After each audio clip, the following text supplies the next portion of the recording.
Hello students, welcome back to my channel incredible scholars. और आज हम डिस्कस करेंगे क्लास 9th हिस्ट्री का third chapter, that is Nazism and the rise of Hitler. I think all of you have listen the name of Hitler. Who was he? Everybody knows he was a dictator from Germany who was considered to be responsible for the Second World War. ये chapter की शुरुआत होती है हमारी छोटी सी story के साथ, case study के साथ, जिसमें एक छोटा सा जर्मन बच्चा है, Helmut. His father was an official with the Nazis, यानी कि वो हिटलर का साथी था, नाजी पार्टी में था। एक दिन जब वो घर आते हैं, Helmut, he was lying in his bed, अपने पलंग पर रात के समय लेटा हुआ था। उसने अपने पेरेंट्स को बात करते सुना। उसके फादर उसकी मां से कह रहे थे कि अब जर्मनी जो है वो सेकेंड वर्ल्ड वॉर हारने वाला है और शायद अब नाजीज के साथ वही किया जाएगा जैसा कि उन्होंने एलाइज के साथ किया है। यानी कि एलाइज जो है वो कहीं ना कहीं अब नाजीज से सेकेंड वर्ल्ड वॉर में जो भी उनका नुकसान हुआ है तो वो उसका बदला लेंगे। और उसके फादर बड़े असमंजस में थे। वो उसकी मां से कह रहे थे कि वो ये डिसाइड नहीं कर पा रहे हैं क्या उनको अकेले सुसाइड कर लेना चाहिए या पूरी फैमिली के साथ उनको सुसाइड कर लेना चाहिए। अगले दिन वो अपनी फैमिली के साथ घूमने के लिए जाते हैं, पिकनिक बनाते हैं। पूरा दिन वो अपनी फैमिली के साथ गुजारते हैं, यानी कि हेलमुट के फादर अपनी फैमिली के साथ पूरा दिन गुजारते हैं, एंजॉय करते हैं। Return back, that was the last day his father had spent with his family. और अगले दिन वो अपने ऑफिस में अपने आप को शूट कर लेते हैं।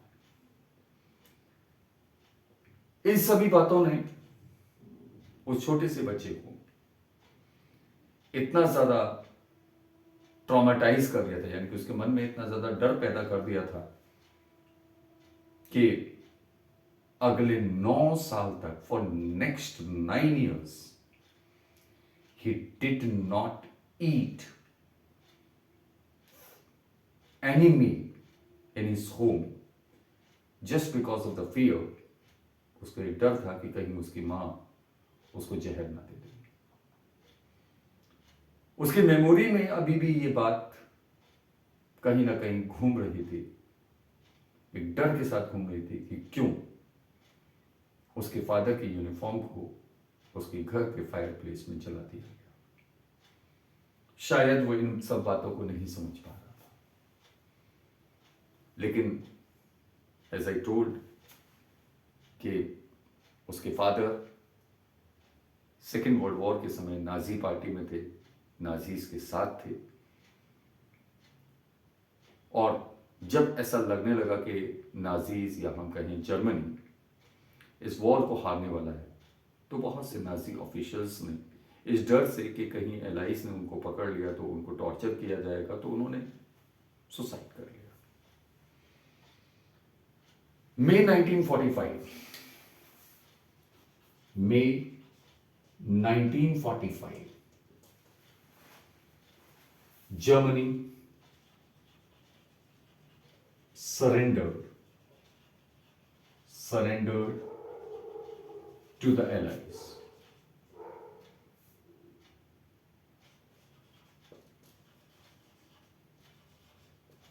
मई 1945 जर्मनी ने एलाइज के सामने समर्पण कर दिया, आत्मसमर्पण कर दिया। Hitler, his propaganda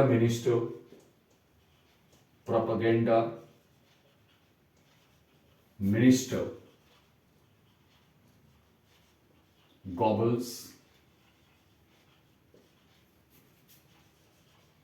along with his family, along with his family,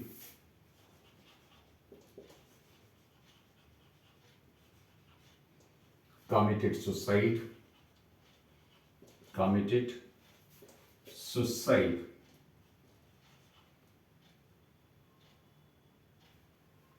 suicide inside a bunker, inside a bunker in Berlin. क्यों किया? I think you must have understood the reason. उनको कहीं ना कहीं ये डर था कि अगर नाजीज के हाथ वो लग गए, सॉरी, अगर वो एलाइज के हाथ लग गए तो उनके साथ वही व्यवहार किया जाएगा जो उन्होंने अनडिजायरेबल्स के साथ अपने अपने कंट्री में किया, जो उनकी नजर में अनडिजायरेबल्स थे. वॉर की खत्म होने के बाद एक international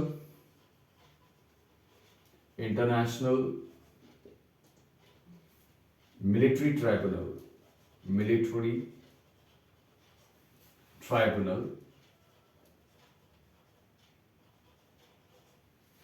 was set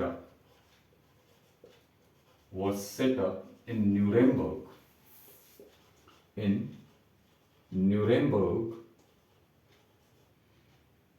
to prosecute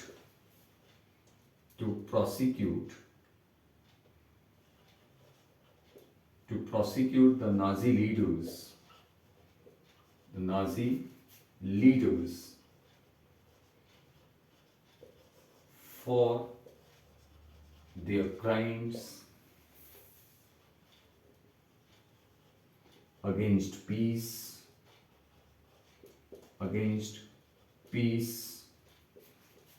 war crimes, and crimes against humanity.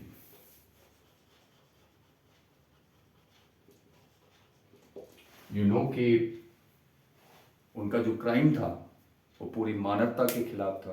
उनका जो क्राइम था वो एक इंटरनेशनल पीस के खिलाफ था. किस तरह का crime? Under the shadow of the war they had started a genocidal war. What was this genocidal war? Mass killing of selected groups of people in Germany. Mass killing of some selected groups of people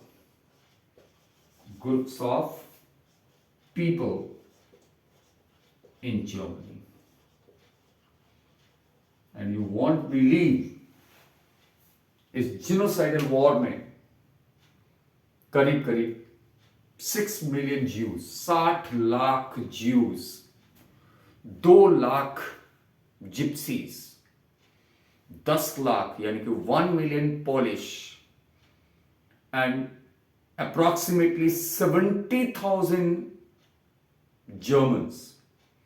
वो Germans जो physically और mentally fit नहीं थे, besides the political opponents, they were killed by the Nazis.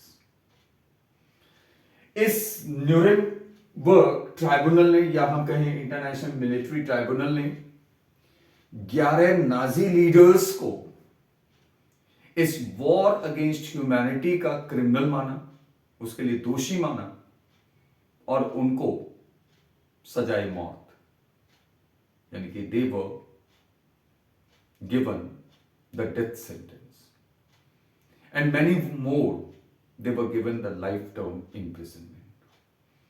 और बहुत से जो Nazi leaders थे उनको लाइफ टर्म imprisonment दिया गया. एलाइस जिनको इस वॉर में सफर करना पड़ा, इस बार जर्मनी के लिए या नाजीज के खिलाफ जो पनिशमेंट था उसको फिक्स करने में बहुत ज्यादा हार्श नहीं थे, कहीं ना कहीं वो बहुत उन्होंने they have shown some leniency, क्योंकि ये जो पनिशमेंट था जो दिया गया नाजीज को, ये शायद जो क्राइम उन्होंने किया था उसके मुकाबले में बहुत कम था, लेकिन फिर भी एलाइज इतने ज्यादा हार्श नहीं थे। They were somewhere you can say lenient. क्यों ऐसा क्यों था? बिकॉज कहीं ना कहीं वो ये महसूस कर रहे थे कि due to their harsh treatment after the end of the First World War, जो जर्मनी के साथ, जर्मन नेशंस के साथ उन्होंने जो हार्श ट्रीटमेंट किया, उसका and result second World war, क्योंकि अल्टीमेटली जो कुछ भी उनका ट्रीटमेंट था उससे जर्मन जो लोग थे उनमें एक गुस्सा पैदा हुआ एलाइज के खिलाफ, जिसने हिटलर को वहां पर अपनी पावर बढ़ाने का मौका दिया। हिटलर ने अपनी पावर को बढ़ाया और लोगों से ये प्रॉमिस करते हुए कि वो जर्मनी को एक पावरफुल नेशन बनाएगा, फर्स्ट वर्ल्ड वॉर का बदला लेगा। तो इन सभी बातों ने हिटलर को पॉपुलर बना दिया और शायद यही एक बात थी जिसने पूरी दुनिया को वर्ल्ड वॉर, या हम कहें कि एक बहुत बड़े विश्व युद्ध में धकेल दिया था। After the end of the war, obviously what do we find कि so many changes took place. First of all we'll talk about the birth of the Weimar Republic. Weimar Republic, what was this Weimar Republic? Here we have to go in the past, that means you can say towards the history of the First World War. So here we are going to discuss about the birth of Weimar Republic. Birth of Weimar Republic.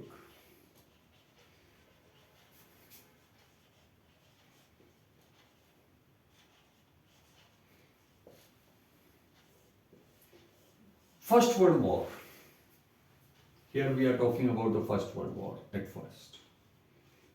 First World War,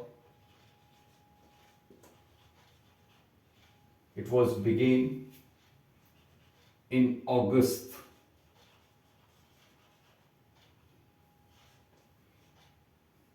1914। 1914 में, अगस्त 1914 में first world war की शुरुआत हुई। इस first world war में Austria,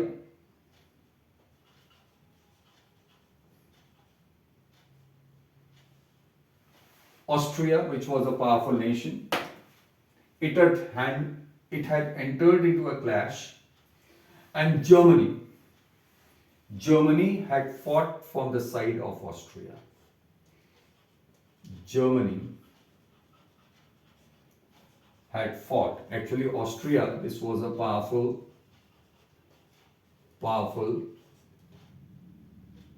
nation in Europe.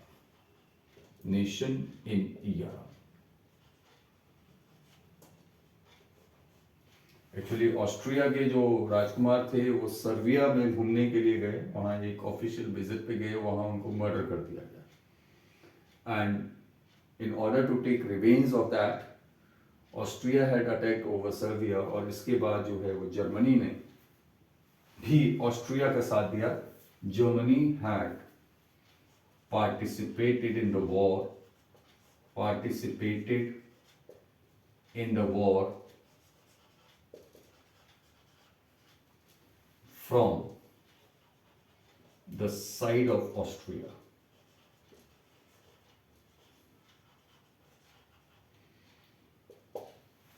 इस war में participate करने वाले ज्यादातर जो कंट्रीज थे,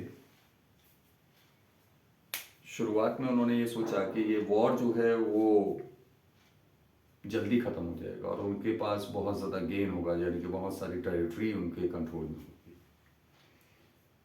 Germany also had some initial gains. She was able to make its control over France and Belgium. Germany ने क्या किया?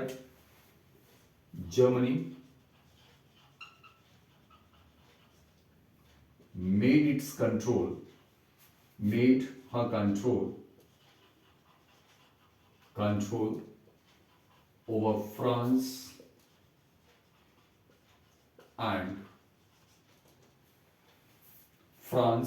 and Belgium. लेकिन अल्टीमेटली सिचुएशंस हमारी चेंज हो जाती है in 1917. In 1917, US entry in the war. US entry in the war. इससे पहले यूएस जो है वो वॉर से पूरी तरह अलग था। यूएस की एंट्री होने के बाद यहां पर जो हमारे पावर ग्रुप्स थे, one, they were the central powers. Central powers were consisted of Austria, Germany, and Ottoman Turkey.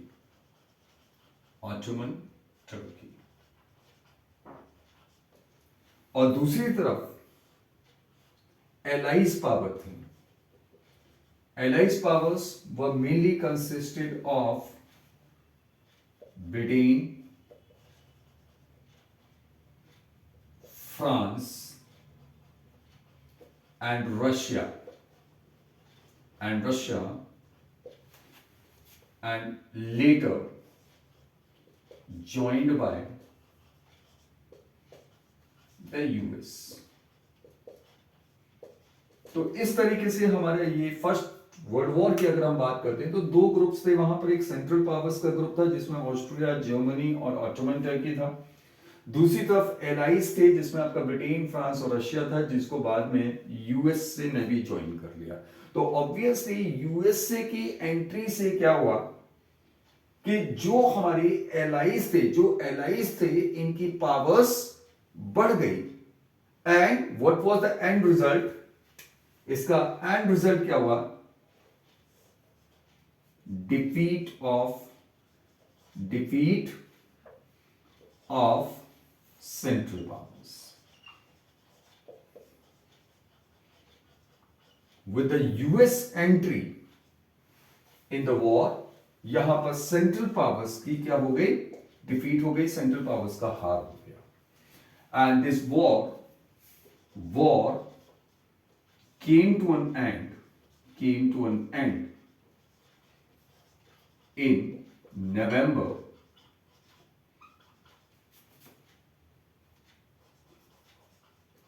1918। नवंबर 1918 में ये वॉर खत्म हो गया।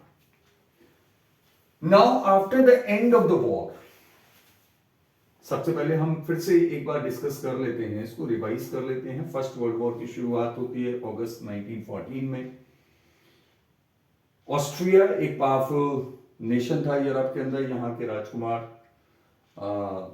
Ferdinand went to an official visit to Serbia, जहां पर उनको मर्डर कर दिया जाता है। उसका बदला लेने के लिए ऑस्ट्रिया अटैक करता है सर्बिया पर और उसके सपोर्ट में बहुत सारे यूरोपियन कंट्रीज आ जाते हैं।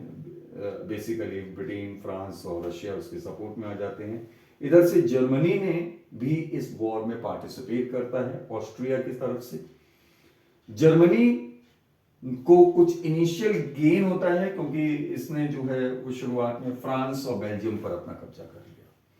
इस वॉर में जो भी यूरोपियन नेशंस थे उनको ये उम्मीद थी कि वो जो है वो ज्यादा से ज्यादा टेरिटरीज अपने कंट्रोल में ला सकते हैं।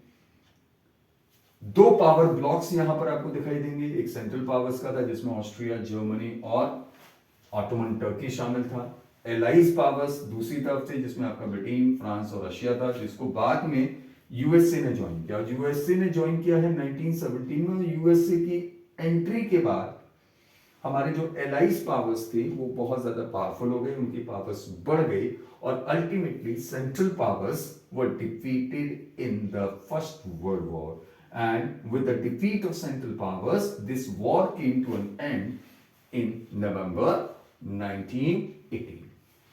Now, after the end of the war, what happened in Germany? Germany के अंदर क्या होता है? Let us see. In Germany, actually, what happened? In Germany, the German defeat. Germany was one of the defeated nation, क्योंकि Germany ने किसकी तरफ से पार्टिसिपेट किया था? ऑस्ट्रिया की तरफ से। तो Germany was among the defeated nation. So the German defeat led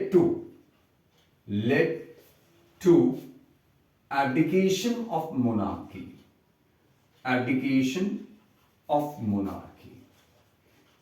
यानी कि वहां से मोनार्की का खात्मा हो गया। Monarchy came to an end in Germany. Germany के अंदर मोनार्की खत्म हो गई। अब मोनार्की के खत्म होने के बाद क्या हुआ? वो सारी पार्टियां, वो सारी पॉलिटिकल पार्टी जो डेमोक्रेसी में विश्वास रखती थी, वो सारी पार्टियां they all met at a place Weimar, और यहां पर उनके मिलने का एक जो मेन मकसद था वो क्या था कि वो जर्मनी की फ्यूचर पॉलिटिक्स के नेचर को, यानी कि उसके फ्यूचर पॉलिटिक्स का क्या स्ट्रक्चर होगा, उसका क्या नेचर होगा, उसको डिस्कस करने के लिए वो बेसिकली इकट्ठे हुए थे। So you can say the parties, the political parties that believed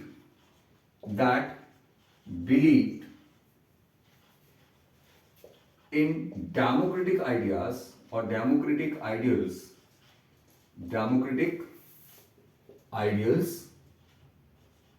met in Weimar to discuss the future course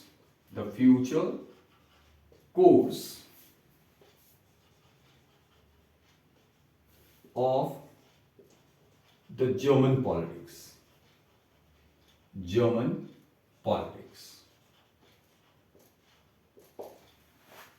Together they drew up a constitution. Together they drew up a new constitution.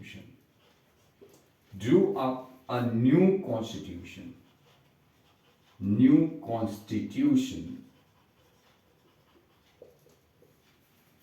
that made Germany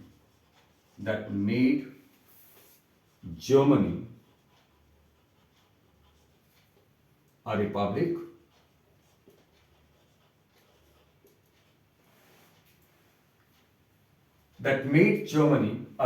यानी कि यहां पर उन्होंने क्या किया?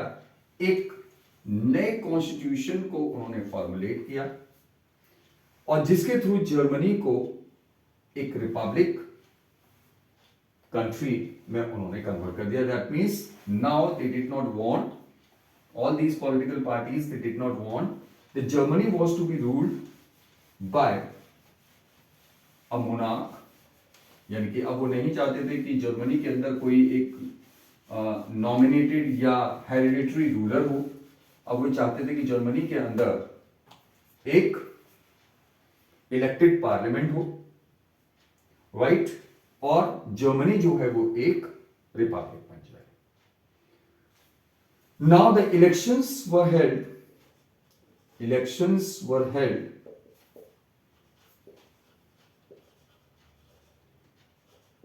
to elect deputies for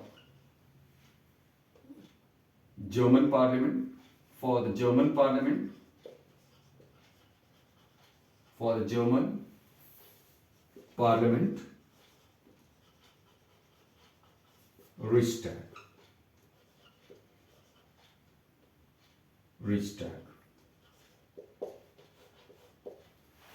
German parliament Reichstag के election हुए और अल्टीमेटली यहां पर जो भी इलेक्शन हुआ, elections were conducted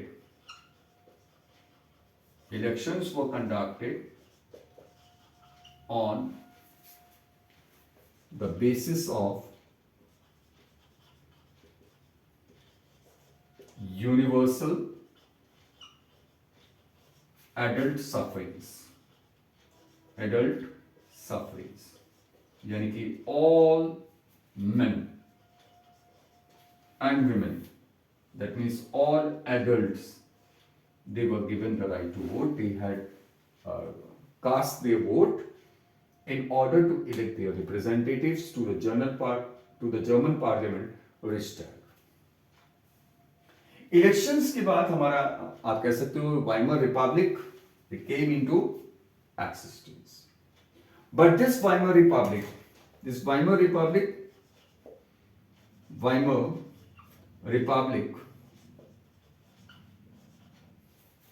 was not welcomed by the people.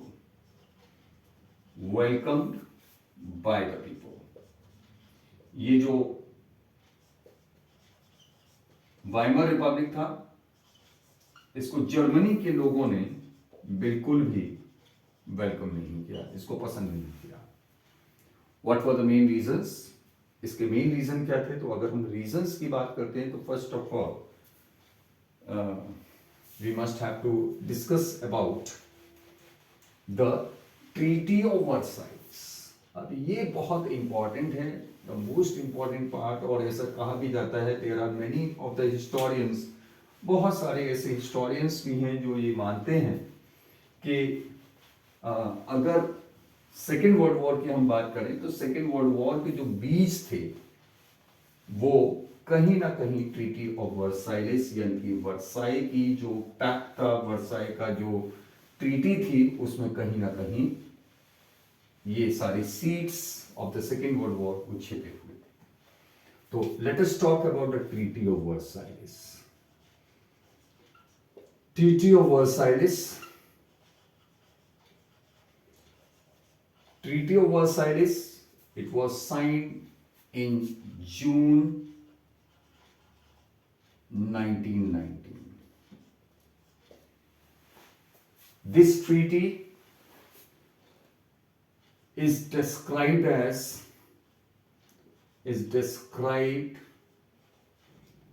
as harsh and humiliating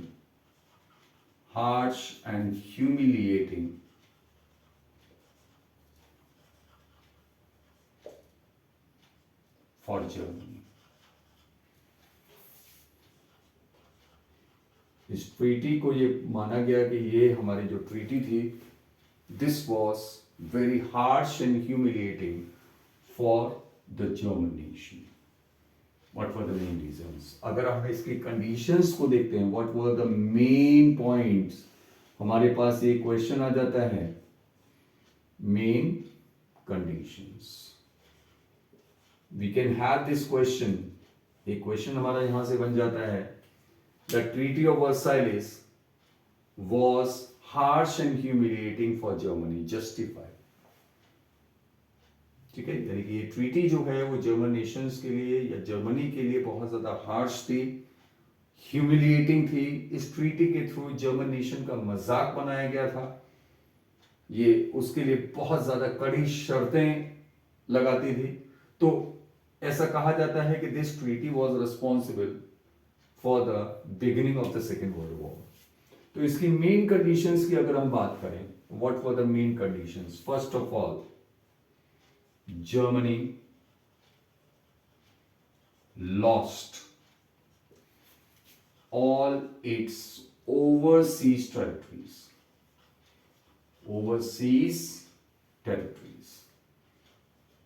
Germany की जो भी ओवरसीज टेरिटरीज थी एशिया और अफ्रीका के अंदर, वो सारी की सारी ओवरसीज टेरिटरीज जर्मनी से छीन ली गई थी।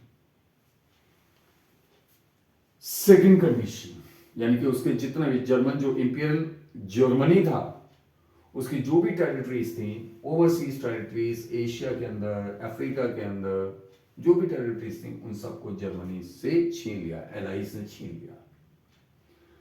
Secondly, Germany lost 1/10 of its population, 1/10 of its population, 13% of its territories, यानी कि ना केवल ओवरसीज टेरिटरी बल्कि 13% इसकी अपनी खुद की टेरिटरी भी छीन लिया गया था। 75% of iron and 26% of coal reserves to France, Poland, Denmark, and Lithuania.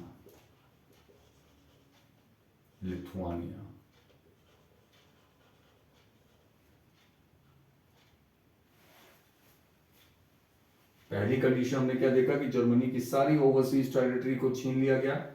दूसरी कंडीशन, जर्मनी को अपनी 1/10 पॉपुलेशन को खोना पड़ा, 13% टेरिटरी इससे छीन ली गई, उसके 75% आयरन और 26% कोल रिजर्व्स को छीन लिया गया।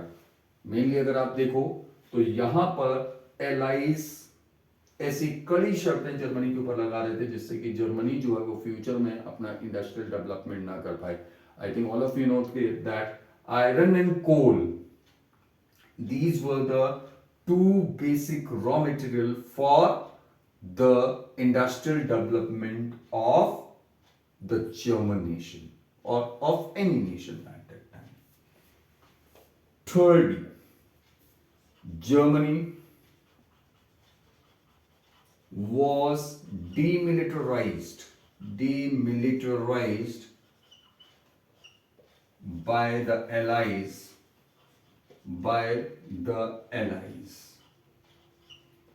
to weaken its power.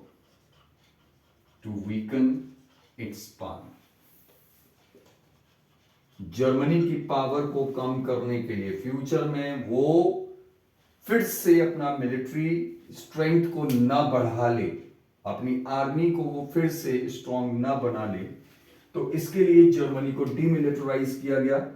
उसकी जो आर्मी थी उसको लिमिट कर दिया गया। Number of soldiers that the German army could have, it was now no more than 1 lakh. The number of warships, number of fleets, they were all fixed. Fourthly, war guilt clause. This was very much important. War guilt clause held Germany responsible for the war,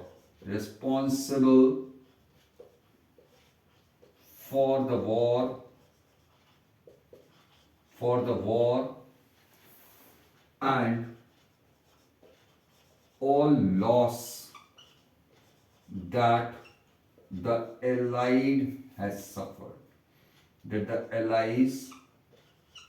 suffered.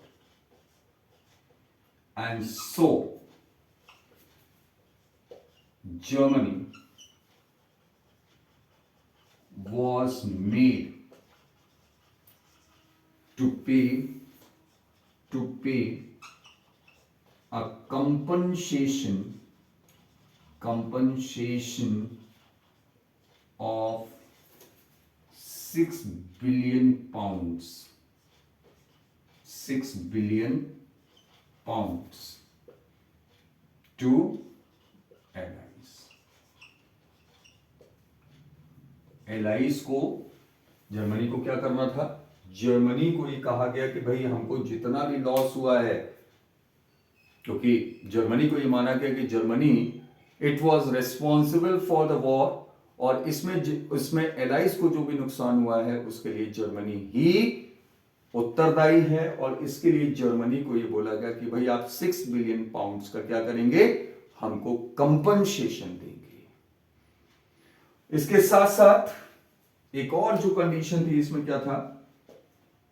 The resource rich Rhineland, the resource rich Rhineland, Rhineland was controlled by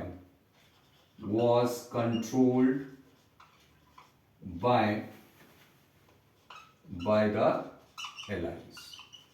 allies ने क्या किया? जो उनका resource rich जो area था उसको उन्होंने control कर लिया, राइनलैंड को कंट्रोल कर लिया फॉर मच ऑफ 1920s. तो यू कैन सी यहां पर ये चीज बिल्कुल क्लियर हो जाती है कि जो मेन ऑब्जेक्टिव था एलाइज का वो क्या था? जर्मनी से हर हाल में बदला लेना और उसको पूरी तरह से बर्बाद कर देना. वो फ्यूचर में फिर से एलाइज को चैलेंज न कर पाए.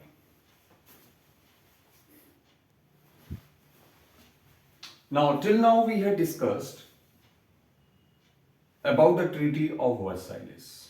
हम लोगों ने ट्रीटी ऑफ वर्साइलेस के बारे में पढ़ा, किस तरीके से ये ट्रीटी ऑफ वर्साइलेस जर्मनी के लिए बहुत ज्यादा कड़ी शर्तें लागू करती थी. और मतलब अगर हम कहें कि तो एलाइज का एक ही मकसद यहां पर दिखाई देता है कि एलाइज जो है वो पूरी तरह से जर्मनी को बर्बाद कर देना चाहते थे.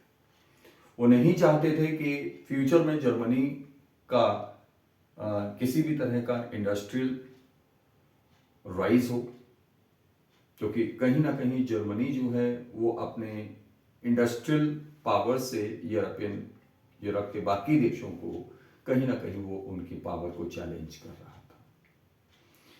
What were the effects of the war? अगर हम इफेक्ट्स ऑफ द वॉर की बात करते हैं तो बोथ साइकोलॉजिकली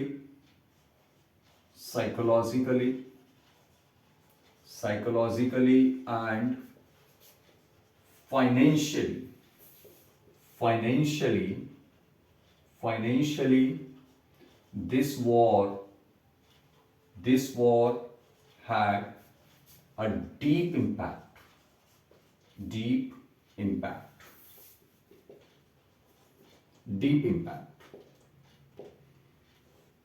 अगर हम यहां पर क्लियरली देखते हैं व्हाट वर द इंपैक्ट्स और the effects of the war, तो before the war we can clearly find Europe, it was one of the continent of creditors.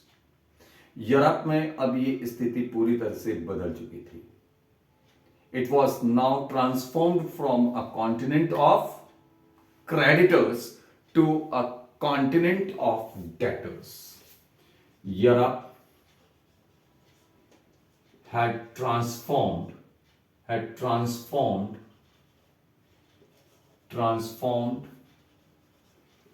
from a continent of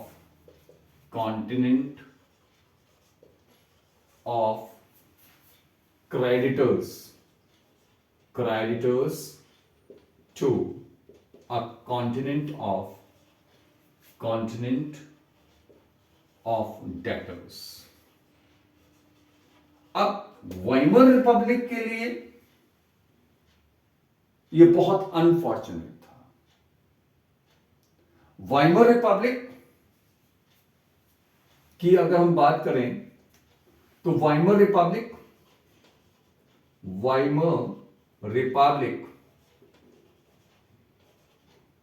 it was carried the burden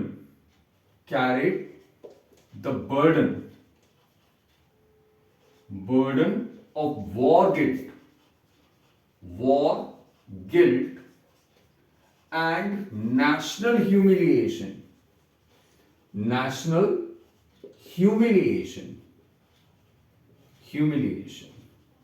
यानी कि ये एक बोझ ढो रहा था किस चीज का, वॉर गिल्ट का। जर्मनी को ये रेस्पॉन्सिबल माना गया था कि उसकी वजह से ये वर्ल्ड वॉर हुआ और एलाइज को इतना ज्यादा नुकसान उठाना पड़ा। वॉर गिल्ट किया किसी और ने, भरा किसी और ने किया, ओल्ड जर्मन एम्पायर ने, ओल्ड रूलर्स ने, जर्मन मोनार्क ने, इंपीरियल जर्मनी ने। और इसकी भरपाई कौन कर रहा है, इसके लिए जिम्मेदार किसको माना गया, वाइमर रिपब्लिक को। Carrying the burden of national humiliation, national humiliation क्योंकि जर्मनी के जो लोग थे वो ट्रीटी ऑफ वर्साइलेस को क्या मानते थे, एक नेशनल ह्यूमिलिएशन। उनका यह मानना था कि वाइमर रिपब्लिक ने उनके देश का, उनके जर्मन नेशन का मजाक बनवा दिया। And it was also and was financially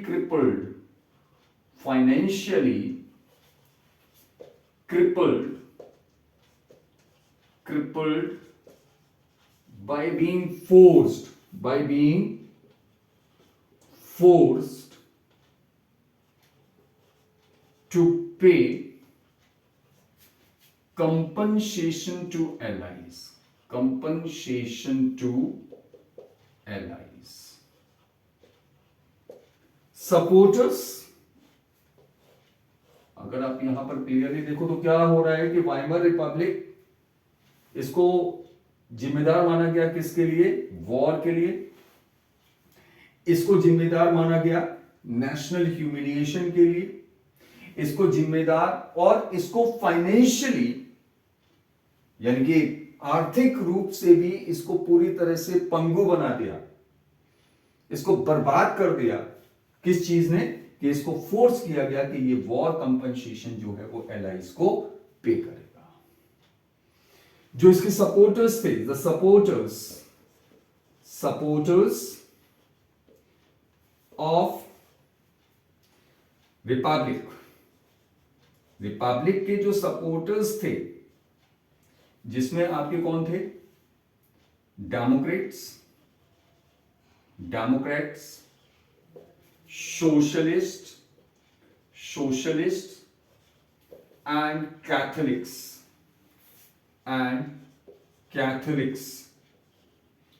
they were mocked as November criminals.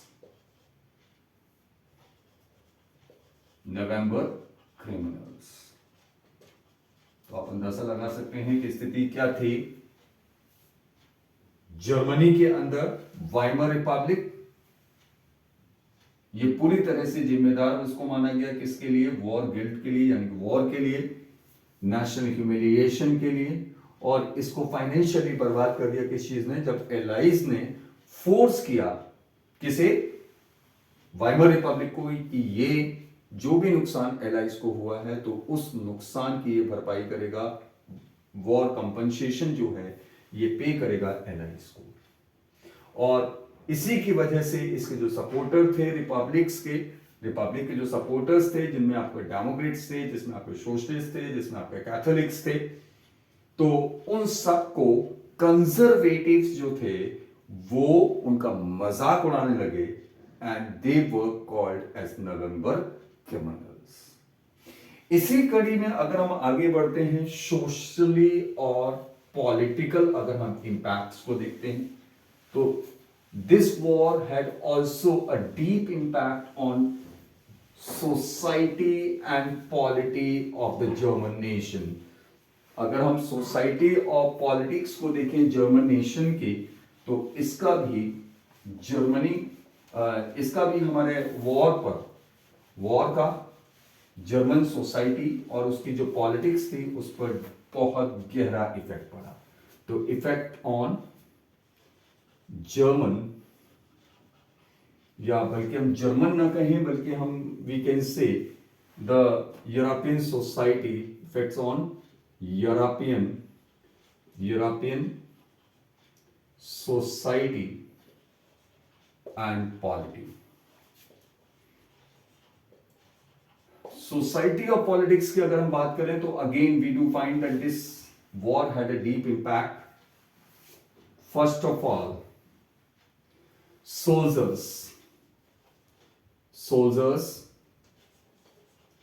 soldiers came to be placed above civilians। यानी कि जो हमारे सोल्जर्स थे, सोल्जर्स को ज्यादा इंपॉर्टेंस दी जाने लगी, सिविलियंस से ज्यादा इंपॉर्टेंस किसको मिलने लगी? सोल्जर्स को। सेकेंडली, जो पॉलिटिशियंस थे, politicians and publicist stressed on men to be more strong,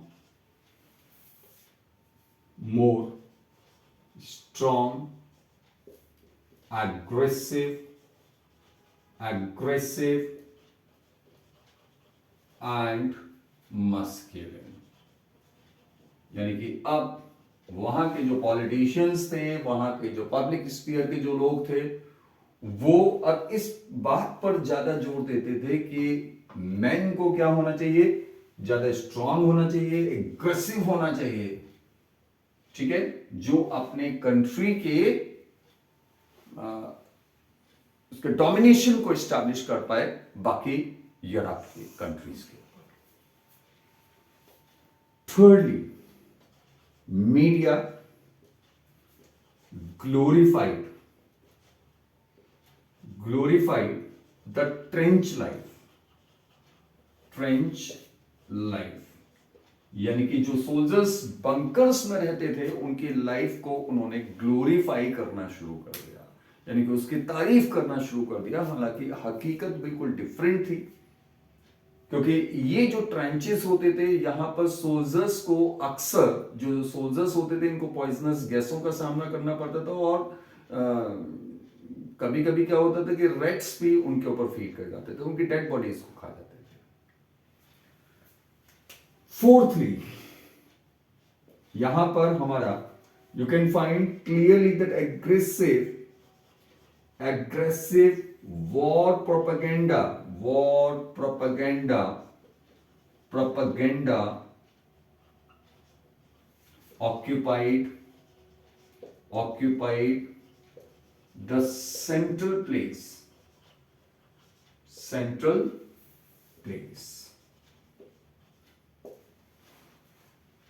Europe के कंट्रीज के अंदर एग्रेसिव वॉर प्रोपेगेंडा जो है वो बहुत ज्यादा मेन सेंटर में आ चुका था।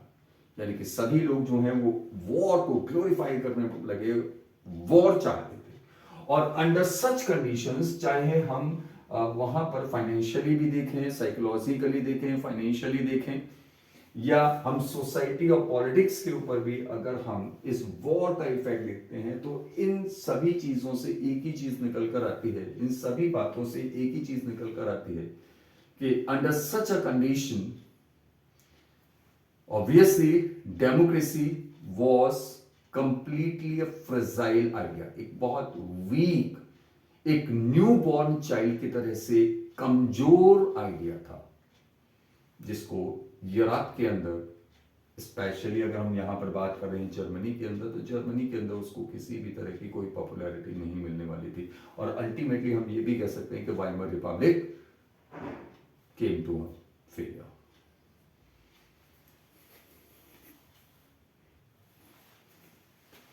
Okay, next we proceed with the political radicalization and economic crisis. Political radicalization की अगर हम बात करें तो यहां पर वाइमर रिपब्लिक की जो बर्थ थी, birth of Weimar Republic, birth of Weimar Republic, it was coincided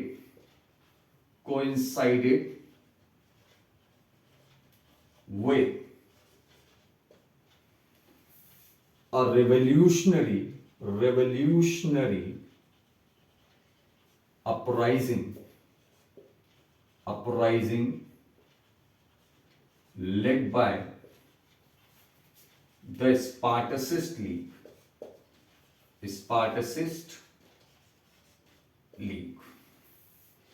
स्पार्टसिस्ट League के जो मेंबर्स थे उन्होंने एक रेवोल्यूशनरी अपराइजिंग जो है वो वहां पर कैरी आउट किया। अब ऑब्वियसली अब जर्मनी के अंदर माहौल क्या बन गया था, बर्लिन में और जर्मनी के जो बाकी शहर थे वहां पर सोवियत्स फॉर्म हो चुके थे, वर्कर्स के और सेलर्स के। And the whole of the atmosphere in Germany, it was not charged. पूरा का पूरा जो वहां का वातावरण था जर्मनी के अंदर वो पूरी तरह से चार्ज था। डिमांड वहां पर अब उठ रही थी किसकी? सोवियत स्टाइल गवर्नमेंट, एक बोल्शेविक गवर्नमेंट जो है वो वहां चाहते थे। अंडर सच कंडीशंस, इस तरह की कंडीशंस में जो वीमर रिपब्लिक के जो सपोर्टर्स थे, कैथोलिक्स, डेमोक्रेट्स, सोशलिस्ट, वो फिर से वीमर में मिले और कि वो किस तरह से इस रिपब्लिक को और ज्यादा स्ट्रॉन्ग बना सकते हैं। And with the help of the war veteran organization, एक war veteran organization था, war veteran organization,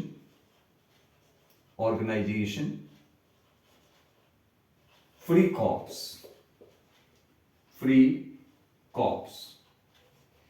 इसकी हेल्प से उन्होंने क्या किया, ये जो अपराइजिंग थी, जो स्पार्टसिस्ट लीग ने जो अपराइजिंग वहां पर कैरी आउट किया था, उस अपराइजिंग को उन्होंने क्या कर दिया, सप्रेस कर दिया।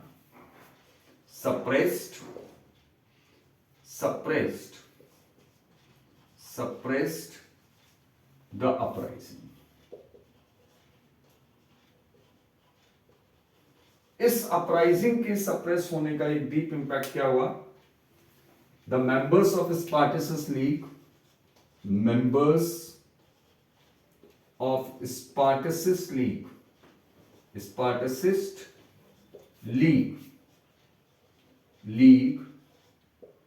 formed the Communist Party of Germany. इन्होंने क्या किया? कम्युनिस्ट पार्टी जर्मनी के अंदर उन्होंने फॉर्म किया, communist party of Germany. Germany के अंदर एक कम्युनिस्ट पार्टी का उन्होंने फॉर्मेशन कर दिया। और ये बहुत इंपॉर्टेंट था क्योंकि जिस समय हिटलर का राइज हो रहा था उस समय सोशलिस्ट, अगर आप देखो तो सोशलिस्ट किस साइड में है? सोशलिस्ट जो है वो वीमर रिपब्लिक के सपोर्ट में है और कम्युनिस्ट जो है वो वीमर रिपब्लिक के बिल्कुल अगेंस्ट में है। तो obviously they were both on different sides. One socialist जो सपोर्ट कर रहे थे वीमर रिपब्लिक को, कम्युनिस्ट जो उसको विरोध कर रहे थे, and it had in future also made impossible for the communist and the socialist to come together even to fight against Hitler, to protest Hitler. इस पॉलिटिकल रेडिकलाइजेशन को फर्दर इकोनॉमिक क्राइसिस ने और ज्यादा बढ़ा दिया था। एक्चुअली हुआ क्या कि यहां पर अगर हम बात करते हैं तो वॉर कंपनसेशन की फिर से हमको बात करना पड़ेगा। वॉर गिल्ट क्लॉज में ये कहा गया था as per the treaty of वर्साइलेस कि जर्मनी जो है वो 6 बिलियन पाउंड का क्या करेगा, वॉर कंपनसेशन पे करेगा, किसको, एलाइज को। और ये जो कंपनसेशन उसको पे करना था वो किसमें करना था, गोल्ड में। तो अल्टीमेटली जर्मनी का जो अपना गोल्ड रिजर्व था इट वॉज गेटिंग डिक्लाइन, है ना। और वॉर कंपनसेशन को पे करने की वजह से इसकी अपनी इकोनॉमिक कंडीशन भी खराब हो रही थी। अंडर सच कंडीशन, इस इकोनॉमिक क्राइसिस की वजह से जो वीमर रिपब्लिक के जो लीडर्स थे, दे हैव डिसाइडेड, उन्होंने क्या डिसाइड किया, दे हैड रिफ्यूज टू पे कंपनसेशन, उन्होंने कंपनसेशन पे करने से मना कर दिया। अब जब उन्होंने कंपनसेशन को पे करने से मना किया तो what do you find, Germany refused to pay compensation in, ये बात है 1923 की। अल्टीमेटली जब ऐसा हुआ तो France occupied Ruhr region of Germany.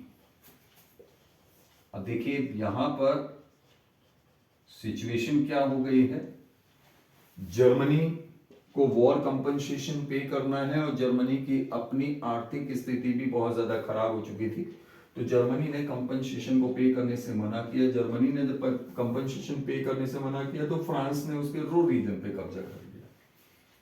अब जब फ्रांस ने उसके रूर रीजन पे कब्जा कर लिया तो जर्मनी को गुस्सा आ गया। In retaliation, Germany began printing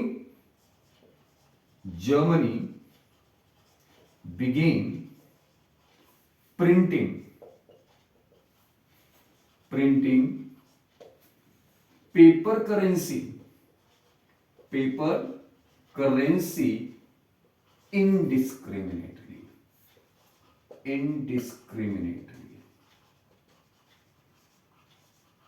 अब जर्मनी के पास अपना गोल्ड रिजर्व कम हो चुका था और साथ ही साथ उसको वॉर कंपनसेशन पे करना था, उसकी अपनी खुद की आर्थिक स्थिति खराब हो चुकी थी, उसकी अपनी क्रेडिबिलिटी नहीं बची थी। और ऐसी स्थिति में उसने, ये कहते हैं ना, एक सुसाइडल, एक आत्मघाती उसने स्टेप उठा लिया था कि इनडिस्क्रिमिनेट करेंसी को उसने प्रिंट किया। जब इस तरह से उसने इनडिस्क्रिमिनेटली करेंसी को प्रिंट किया तो अल्टीमेट रिजल्ट क्या हुआ कि जर्मन करेंसी की वैल्यू कोलैप्स हो गई। ठीक है, the value of German currency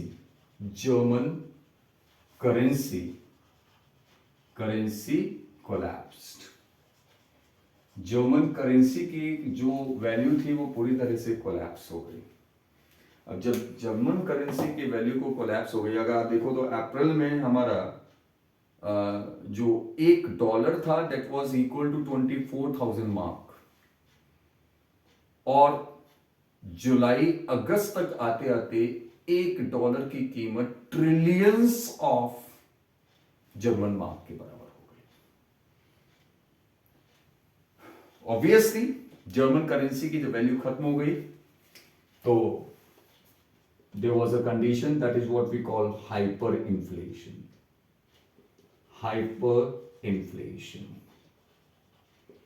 ठीक है, that means enormous increase in prices.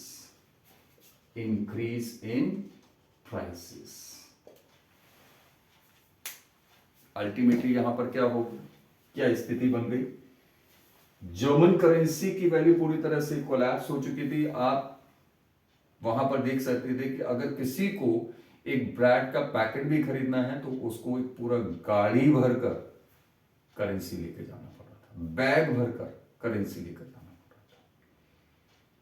था। अल्टीमेटली ये जो सिचुएशन है जिसको हम बोलते हैं हाइपर इन्फ्लेशन की सिचुएशन वहां पर थी। ये प्राइसेस जो थे वो एसेंशियल कमोडिटीज के इतने ज्यादा बढ़ चुके थे कि almost all the things they were out of the reach of the common people. और इस स्थिति में US came forward to help Germany and introduced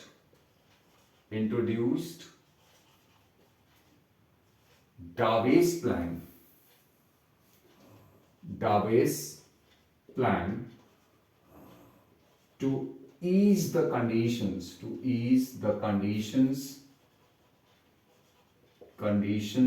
of reparation, यानी कि जो वॉर कंपनसेशन उसको पे करना था, जो रिपेयरेशन की जो कंडीशंस थी उसको उसने कहीं ना कहीं डावेस प्लान के थ्रू उसने उसको इजी कर दिया। लेकिन इन सभी चीजों से बहुत ज्यादा भला होने वाला नहीं था, because what do we find, Germany का जितना भी इंडस्ट्रियल रिकवरी थी, यूरोप के अंदर जितना भी इकोनॉमिक रिकवरी थी, ये सारा का सारा इकोनॉमिक रिकवरी जो है वो किस पर डिपेंड कर रही थी, यूएस के सपोर्ट पर, right. And ultimately what do we find, soon the world was caught into a greater economic crisis, that is what we call Great Economic Depression.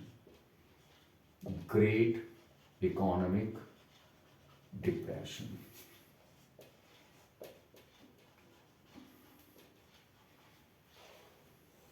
Germany के अंदर और यूरोप के बाकी नेशंस के अंदर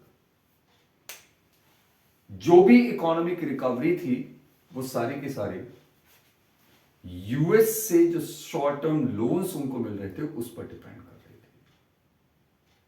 लेकिन अल्टीमेटली 1928 तक आते आते ये जो आप कहें एक जो टेम्परेरी इकोनॉमिक रिकवरी या इकोनॉमिक स्टेबिलिटी थी, ये कहीं ना कहीं डगमगाने लगी। It was the day 24 October 1929। 24 of October 1929 यहां पर क्या हुआ, जो वॉल स्ट्रीट एक्सचेंज है वहां पर करीब 13 million shares were sold in the Wall Street Exchange. Wall Street Exchange. This was the beginning of the Great Depression.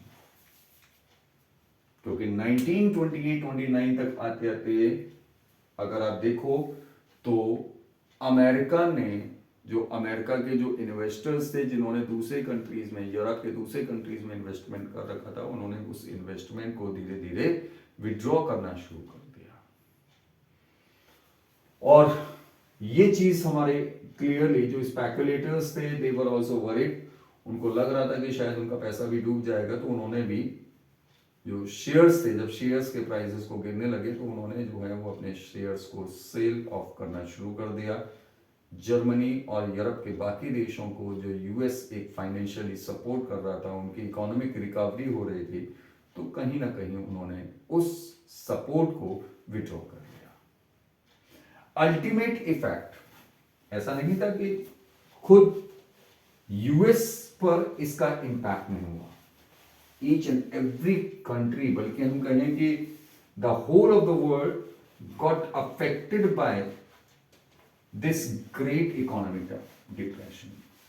पूरा वर्ल्ड जो है वो इस इकोनॉमिक डिप्रेशन से अफेक्टेड हुआ। इफ यू सी अगर आप यहां पर देखो तो क्या चीज हमको क्लियरली देखने को मिलती है। सबसे पहले अगर हम बात करें तो effects on US, effects on US, great depression का क्या इफेक्ट हुआ। फर्स्ट ऑफ ऑल इनका जो नेशनल इनकम था, national income was fell to half.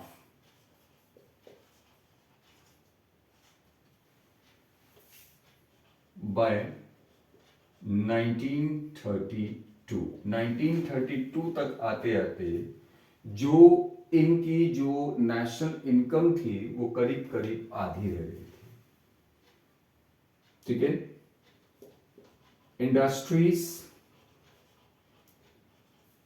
shut down,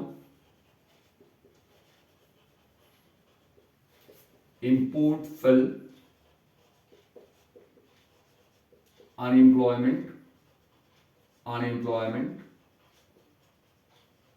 increased, unemployment जहां पर भी क्या हो गया, इंक्रीज हो गया। Thirdly, banks were collapsed, banks were collapsed since they could not recover their loans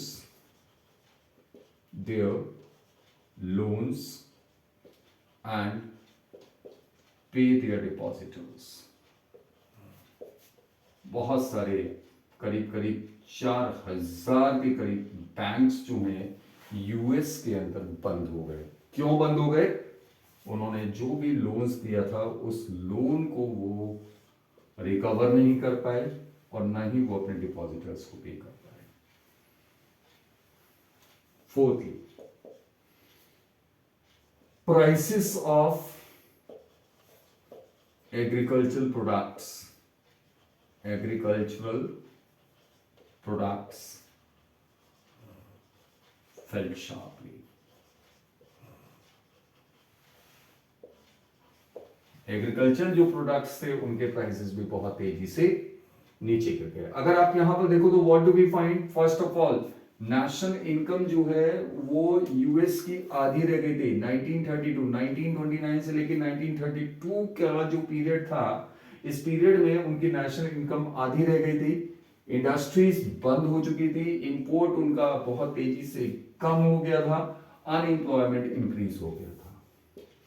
banks उनकी कोलैप्स हो चुकी थी, करीब करीब 4000 के करीब बैंक्स यूएस के अंदर बंद हो गई, कोलैप्स हो गई। क्यों? क्योंकि वो अपने लोन्स को भी रिकवर नहीं कर पाए और ना ही वो अपने डिपॉजिटर्स को पे कर पाए। एंड मोर ओवर जो हमारे एग्रीकल्चर प्रोडक्ट्स थे उनके प्राइसेस भी बहुत तेजी से कम हो चुके थे। ये तो था हमारा यूएस के ऊपर इफेक्ट। अगर हम इसी इफेक्ट की अगर हम बात करते हैं, if we discuss about the effect of the great depression on Germany, तो जर्मनी तो ऑब्वियसली आप अंडरस्टूड कर सकते हो कि जर्मनी पर इसका इफेक्ट और भी ज्यादा हुआ होगा। What happen to German nation? First of all industrial production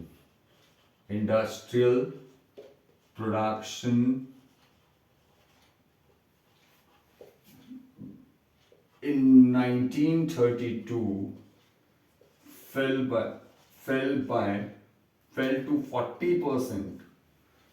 to 40% of what it was in 1929। यानी कि 1929 से 1932 के बीच में जो उनका अपना इंडस्ट्रियल प्रोडक्शन था, जो उनकी इंडस्ट्री का जो आउटपुट था, वो आउटपुट जो है वो केवल और केवल 40% रह गया था। Secondly, unemployment unemployment increased due to closure of a large number of factories,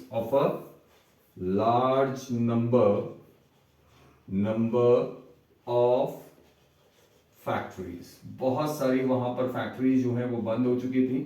तो ऑब्वियसली फैक्ट्रीज के बंद होने से वहां पर क्या हुआ, अनएम्प्लॉयमेंट इंक्रीज हो गया। थर्डली,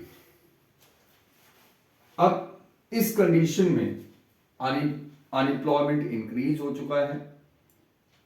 आप देख सकते थे वहां पर, अगर हम उस समय की अगर सिचुएशन की बात करते हैं तो the people, specially the youths, they were in despair, they were not able to find any job, उनको जॉब्स नहीं मिल रही थी। You can see long queues outside the local employment exchanges. जो वहां के लोकल एम्प्लॉयमेंट एक्सचेंजेस थे, वहां पर रजिस्ट्रेशन कराने के लिए हजारों की संख्या में युवा लोग, यूथ्स जो हैं वो इकट्ठे हो रहे थे, लाइन में खड़े रहते थे। They were completely in despair. Society के अंदर चूंकि अनएम्प्लॉयमेंट था, क्रिमिनल एक्टिविटीज इंक्रीज्ड, क्योंकि ऑब्वियसली जो यूथ्स थे, ठीक है, unemployment, you can say unemployment led to increase in criminal activities, criminal activities वहां पर क्या हो रही थी, इंक्रीज हो रही थी। then the salaried people and people with fixed incomes,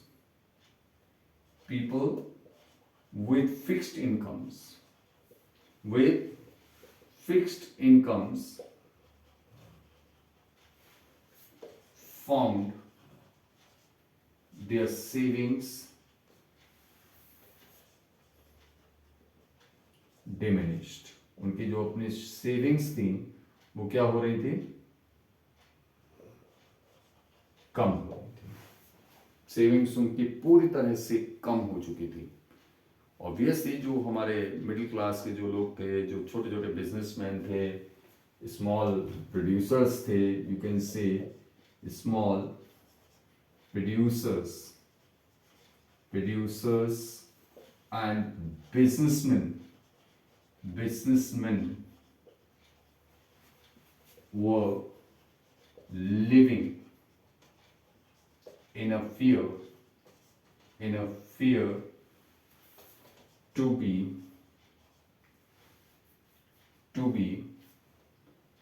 filled to the status of an unemployed।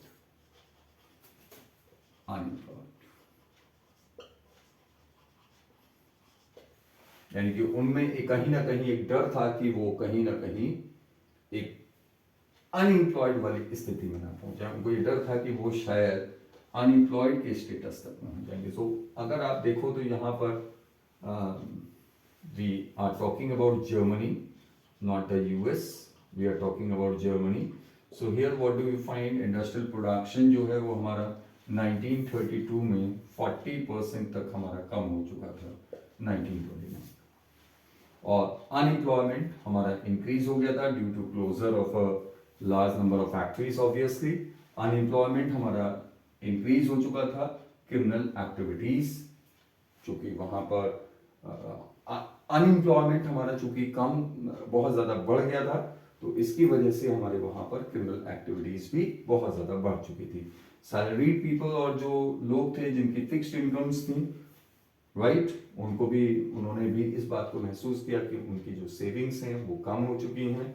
Small जो प्रोड्यूसर्स थे, छोटे छोटे प्रोड्यूसर्स थे, बिजनेसमैन थे, वो पूरी तरह से डर के साथ जी रहे थे कि कहीं वो अनएम्प्लॉयड की स्टेज में न पहुंच जाए। Workers lost their bargaining powers.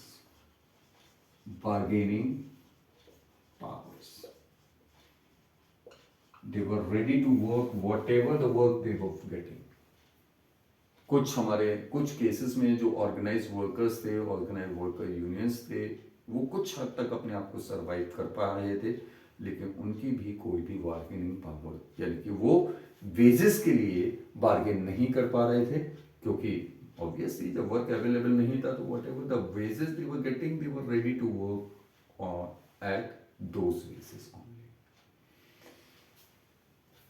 So here we can talk about the effects of the Great Depression, Great Economic Depression on Germany. So this is what we find, economic production, जो industrial production है, ये हमारा 1932 में करीब करीब 40% तक गिर चुका था 1929 के लेवल का। अनएम्प्लॉयमेंट इंक्रीज हो चुका था, बहुत सारी फैक्ट्रीज बंद हो चुकी थी, युवा जो है वो पूरी तरह से निराश हो चुके थे। They were standing in long queues outside the employment exchanges. काम था नहीं. You can find the people, the youths, the worker, गलियों में घूम रहे थे और उनके गले में एक तख्ती लटकी रहती थी, एक प्लेकार्ड लटका रहता था जिस पर लिखा रहता था ready to do any work at any basis. Criminal activities बढ़ चुकी थी क्योंकि अनएम्प्लॉयमेंट बहुत ज्यादा था, और इसने जो है वो सोसाइटी के अंदर एक लॉ एंड ऑर्डर के लिए भी एक बहुत बड़ा खतरा पैदा कर दिया था। जो सैलरीड पीपल थे और जो लोग जिनकी फिक्स्ड इनकम्स थी, उनको वो क्लियरली इस बात को महसूस कर रहे थे कि उनकी सेविंग्स कम हो चुकी थी। स्मॉल प्रोड्यूसर्स और जो बिजनेसमैन थे वो भी लगातार इस डर के साथ जी रहे थे कि वो भी एक अनएम्प्लॉयड की स्टेज में, यानी कि प्रोलेटेरियनाइजेशन की स्टेज में न पहुंच जाए, और अल्टीमेटली वर्कर्स भी अपने बार्गेनिंग पावर को पूरी तरह से खो चुके थे। मदर्स जो थी, दे वर ऑल्सो इन डिस्पेयर, वो भी पूरी तरह से निराश थी। क्यों? क्योंकि वो अपने बच्चों का पेट नहीं भर सकते थे। वाइमर जो रिपब्लिक था, वाइमर जो कॉन्स्टिट्यूशन था, ये तो हमारी कुछ कंडीशंस हैं जिनको हम देख रहे हैं कि कहीं ना कहीं ये वाइमर या वीमर रिपब्लिक की जो एक फेलियर का कारण बन गए। लेकिन जो वीमर कॉन्स्टिट्यूशन था, इसके अंदर भी कुछ इनहेरेंट डिफेक्ट्स थे। उन डिफेक्ट्स को अगर हम डिस्कस करें तो वीमर कॉन्स्टिट्यूशन के क्या डिफेक्ट्स थे, let us discuss about them. तो defects of Weimar constitution, Weimar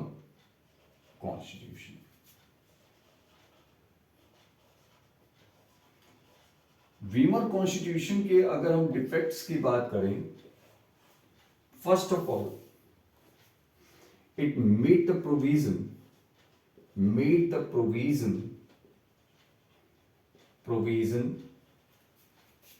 of proportionate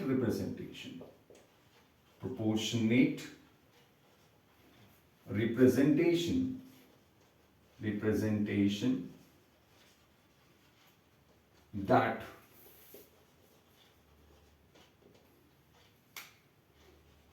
made it difficult to have majority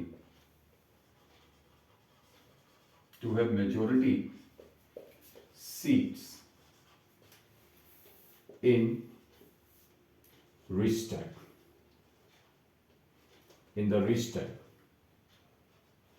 Reichstag यानी कि जर्मन पार्लियामेंट के अंदर किसी भी पार्टी के मेजोरिटी आ पाना ये बहुत डिफिकल्ट था। क्यों? क्योंकि वहां पर प्रोपोर्शनेट रिप्रेजेंटेशन का सिस्टम उन्होंने इंट्रोड्यूस किया था। प्रोपोर्शनेट रिप्रेजेंटेशन का मतलब जिस पार्टी को जितना परसेंटेज ऑफ वोट्स मिलेंगे उसको उस वोट शेयर के अकॉर्डिंगली ही, उस परसेंटेज ऑफ वोट शेयर के अकॉर्डिंगली ही उसको जर्मन पार्लियामेंट के अंदर सीट्स अलॉट की जाती थी। फॉर एग्जांपल अगर किसी पार्टी को 25% वोट मिला है तो उसको सपोज करिए कि जर्मन पार्लियामेंट के अंदर 100 सीट्स है तो उसको 25 सीट्स मिल जाएगी, है ना। तो अल्टीमेटली इस कंडीशन के अंदर किसी भी पार्टी के लिए बहुत मुश्किल था कि वो मेजोरिटी सीट्स जो हैं वो जर्मन पार्लियामेंट के अंदर हासिल कर पाए। सेकेंडली पॉलिटिकल इनस्टेबिलिटी, ठीक है, या हम कहें formation of coalition governments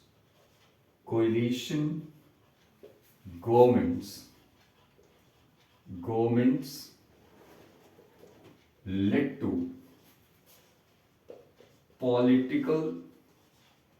political instability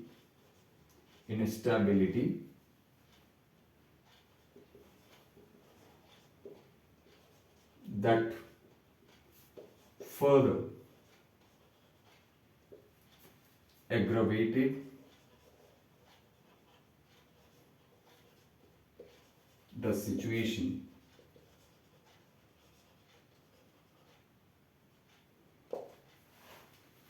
collision governments का फॉर्मेशन हुआ। Coalition governments obviously they were proved to be very weak governments.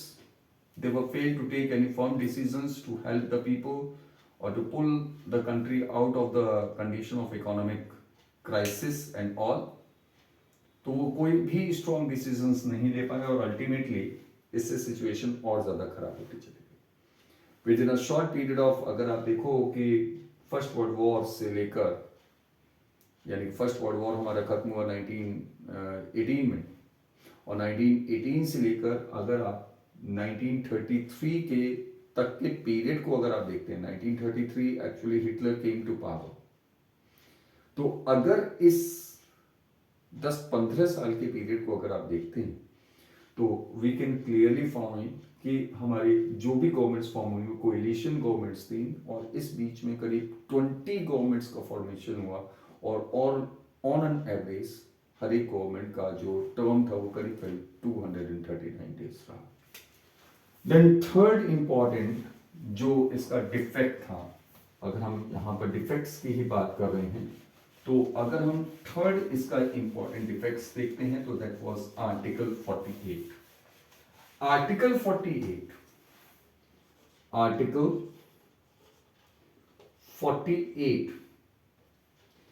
gave the president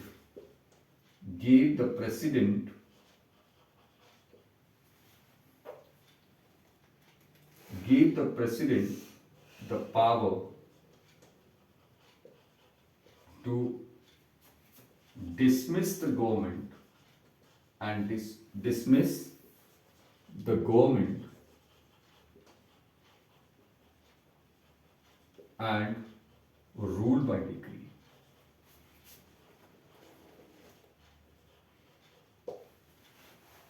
article 48 इस कॉन्स्टिट्यूशन का जो आर्टिकल 48 था ये प्रेसिडेंट को वीटो पावर देता था, इमरजेंसी पावर देता था, और ये प्रेसिडेंट को ये पावर देता था कि वो गवर्नमेंट को क्या कर सकता था, डिसमिस कर सकता था, और टेरिटरी को वो अपनी मर्जी से क्या कर सकता था, रूल कर सकता था। तो ultimately under such conditions obviously Germany के अंदर एक पॉलिटिकल इंस्टेबिलिटी बनी रही, और उस पॉलिटिकल इंस्टेबिलिटी का एंड रिजल्ट क्या हुआ, increase in the popularity of Hitler. That we will be discussing in our next video. तो यहां तक आपके जो भी मेन टॉपिक्स हैं वी हैड ऑल डिस्कस्ड। अगर हम क्वेश्चंस की बात करते हैं तो फर्स्ट इसमें जो क्वेश्चंस बनते हैं, जो भी हमारा क्वेश्चंस हैं, अगर हम क्वेश्चंस की बात करें तो फर्स्ट ऑफ ऑल हमारा एक क्वेश्चन जो बनता है, important topic, that is Treaty of Versailles. तो major conditions of Treaty of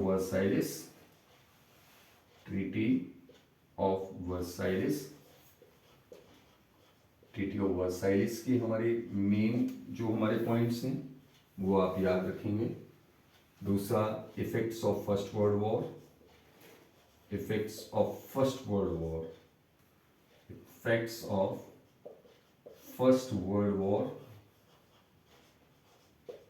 war, ठीक है, ऑन यूरोप के ऊपर साइकोलॉजिकली और फाइनेंशियली क्या उसका इम्पैक्ट हुआ, जो हमने डिस्कस किया था कि ये जो हमारा वॉर था फर्स्ट वर्ल्ड वॉर, ये हमारा इसने क्या किया, यूरोप को एक कॉन्टिनेंट ऑफ क्रेडिटर्स से कॉन्टिनेंट ऑफ डेक्टर में कन्वर्ट कर दिया। Then we can discuss about कि हमारा जो सोल्जर्स थे they were begin to be placed above civilians, उनको सिविलियंस से ऊपर रखा जाने लगा। एग्रेसिव वॉर प्रोपेगेंडा, वहाँ पर सेंट्रल स्टेज बन गया, सेंट्रल स्टेज उसने ऑक्यूपाई कर लिया था, राइट। देन आपका मीडिया ट्रेंच लाइफ को ग्लोरीफाई कर रहा था, है ना। और जो हमारे पब्लिसिस्ट थे, जो हमारे पॉलिटिशियंस थे, है ना, वो इस बात पर बहुत ज़्यादा जोर दे रहे थे कि मैन को क्या होना चाहिए, स्ट्रॉन्ग होना चाहिए, मस्कुलिन होना चाहिए, एग्रेसिव होना चाहिए, इन सारी चीज़ों पर जोर दे रहे थे। Then you must remember about the you can say the economic crisis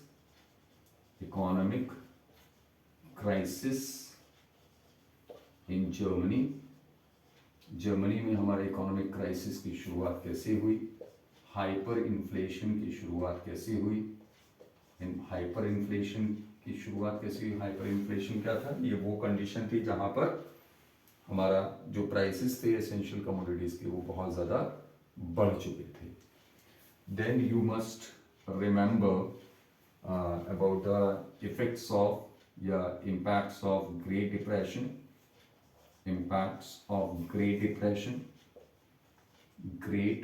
Depression,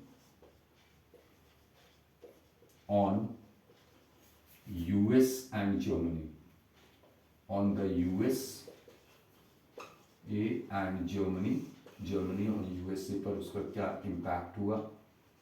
And then finally, you must have to remember about the defects in the Weimar Constitution.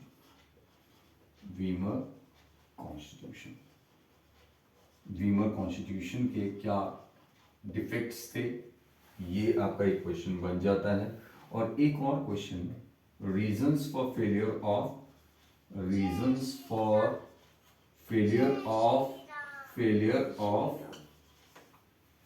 of the Weimar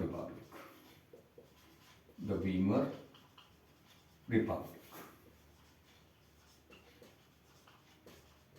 ये सारे questions आपके important हैं, इन सारे topics को आप देखेंगे। All these topics I have discussed. If you have any doubt you can just write in the comment box, otherwise you can practice all these questions। आपको ये मेरा वीडियो कैसा लगा है इस बारे में अपने कमेंट जरूर मुझे भेजिए मेरे कमेंट बॉक्स में। And thank you, have a nice day and happy learning to all of you. Thank you.